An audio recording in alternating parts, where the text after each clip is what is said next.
Question first, in which of the following situations, हमें कुछ situations दी हुई हैं, हमें बताना है does the list of number involve make an arithmetic progression, जो इसके अंदर नंबर इन्वॉल्व हैं क्या वो एक अरिथमेटिक प्रोग्रेशन बना रहे हैं, और बना रहे हैं तो क्यों बना रहे हैं, इसका रीजन क्या है। तो चलिए देखते हैं। कह रहा the taxi fare after each kilometre when the fair is 15 for first kilometre. First kilometre का कितना फेयर है बेटा, फर्स्ट किलोमीटर का फेयर कितना है 15 रुपीज। आगे कह रहा है 8 rupees for each additional kilometre. Okay, कह रहा है कि फर्स्ट किलोमीटर का तो 15, अब जितने किलोमीटर भाई वो और ट्रेवल आगे करेगा उसके 8 रुपीज पर किलोमीटर के हिसाब से ऐड होते हुए जाएंगे। तो भाई 2 किलोमीटर के कितने रुपए फेयर बनेगा, 2 किलोमीटर का फेयर कितना बनेगा बेटा, देखो पहले 15 अब प्लस 8 और हो जाएंगे, है कि नहीं, तो मीन्स 23। और 3 किलोमीटर का फेयर कितना बनेगा, देखो 2 किलोमीटर का 23 था और 3 किलोमीटर का हो गया तो उसमें 8 और ऐड कर देंगे जो हो गया 31, है कि नहीं। समझ रहे हो मैं क्या कह रहा हूं, दोबारा समझो कि मैं कह रहा हूं, देखो 3 किलोमीटर का 31 रुपीज हो चुका अब तक, अब 1 किलोमीटर और आगे बढ़ चुके हैं तो 1 किलोमीटर का चार्ज 8 रुपए है तो वो प्लस 8 और हो जाएगा, तो आगे कितना 39। तुम्हारी जो सीरीज बनी वो बनी 15, 23, 31, 39। अब ऐसे जितने किलोमीटर वो चलता जाएगा उतने 8 रुपए और ऐड होते जाएंगे। तो साफ साफ हमें यहाँ पे दिख रहा है कि हर एक टर्म में 8 ऐड हो रहा है, 8 क्या हो रहा है बेटा, ऐड हो रहा है, तो इसका मतलब ये एपी है।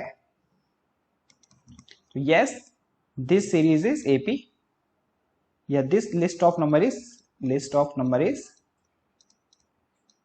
number of is AP because each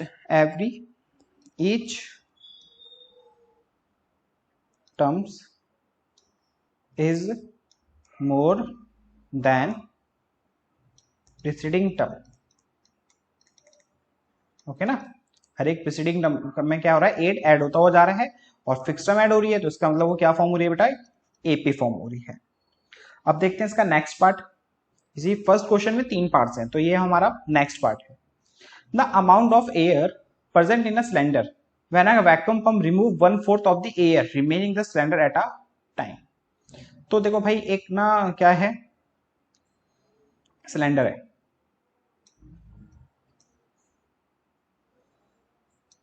अब इसमें से 1/4 एयर क्या हो गया बेटा, कुछ है कुछ भी है एक चीज जो सिलेंडर की फॉर्म में उसमें से 1/4 एयर बाहर निकली। अब जब 1/4 एयर बाहर निकली तो भाई ऑब्वियस सी बात है इस सिलेंडर का साइज छोटा हो गया होगा। अब दोबारा इसका 1/4 एयर बाहर निकली, मतलब जितना भी रिमेनिंग बचेगा ना उसमें 1/4 एयर बार बार हमें बाहर निकालनी है, तो उसका दोबारा साइज छोटा हो गया होगा सिलेंडर का।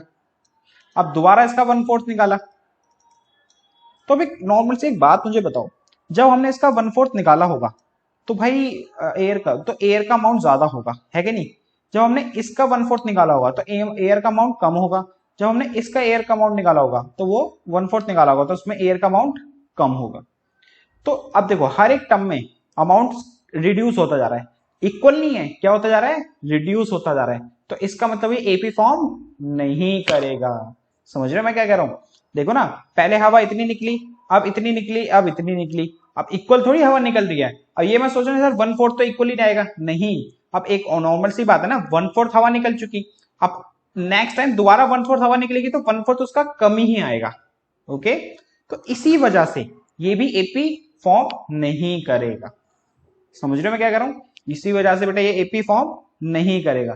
तो इससे स्टेटमेंट क्या लिखेंगे हम लोग, इसको पहले यहां से रब कर देते हैं। तो हम यहाँ पे क्या करते हैं, पहले लेट कर लेते हैं, तो volume of cylinder is V।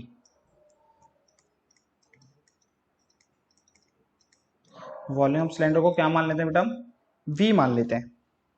अब देखो पहले हमारा V था, अब इसका 1/4 हवा क्या हो गई बेटा, बाहर निकल गई है। अब देखो V का 1/4 कितना हुआ, V इंटू 1/4 मीन्स V/4, इतनी हवा बाहर निकल चुकी है किसमें से, V में से। तो एक काम करो V में से माइनस कर दो V/4, है कि नहीं, तो इसके नीचे 1 या 4 4V माइनस V, तो आपका आ गया 3V/4। तो ये हो गया 3v/4। अब इसी तरह से नेक्स्ट टर्म, अब देखो, अब 3v/4 की 1/4 निकालेंगे। किसका? 3v/4 का 1/4 निकालेंगे, क्योंकि अब देखो पहले v में से 1/4 हवा निकली थी, और हवा निकली 1/4 हमने माइनस करके ये लिख दिया। अब 3v/4 का 1/4 हवा निकली है, तो 3v/4 4 को 1/4 से मल्टीप्लाई करा, 3v/16 आया। तो मतलब इतनी हवा निकल चुकी है किसमें से? 3v/4 में से। तो कितनी बची होगी बेटा? 3v/4 में से माइनस कर दो 3v/16। समझने की कोशिश करो मैं क्या कह रहा हूं, दोबारा देखो। हमारी वॉल्यूम को हमने माना सिलेंडर को v, तो भाई ये v आया फर्स्ट टर्म। अब इसमें से 1/4 हवा क्या हो गया बेटा? बाहर निकल गई है। तो हमने क्या करा, v का 1/4 निकाला, जो आया v/4। और पहले जितनी हवा थी टोटल वॉल्यूम थी, और अभी कितना आया 1/4 निकालेगा v/4, दोनों को माइनस कर दो तो रिमेनिंग बचा 3v/4। तो यहां लिख दिया हमने रिमेनिंग 3/4। सेम इसी तरह से अब अभी वॉल्यूम कितनी है? 3v/4 है। अब इसका 1/4 निकालेंगे, जो आया 3v/16, और 3v/4 में से माइनस कर देंगे 3v/16।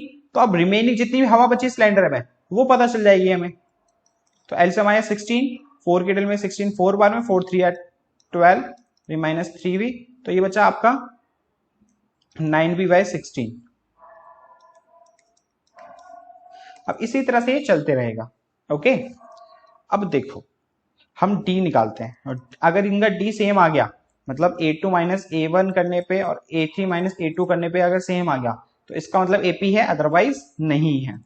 तो a2 है हमारा 3v/4, और ये v, और ये 9v/16, और ये 3v/4। एलसीएम लेना पड़ेगा हमें, 4 3v माइनस 4v, तो यहाँ पे 16 आएगा, 9v माइनस 12v। तो ये आया बेटा आपका माइनस का v/4, और ये आया माइनस का 3v/16। इक्वल तो नहीं आ रहा, तो इसका मतलब ये AP नहीं है। ओके, और अच्छे से मैंने आपको भी एक एग्जांपल लेके समझाया था जब मैंने सिलेंडर बनाए थे, है कि नहीं? लेकिन रिप्रेजेंट कुछ इस तरह से करेंगे हम लोग इसको। अब एक स्टेटमेंट और लिखनी है आपको, तो क्या लिख देंगे? This series do not have common difference. इसके यहां से रब कर देते हैं, this series do not have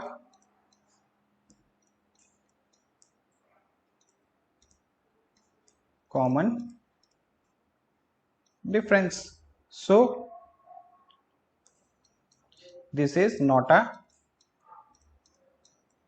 AP।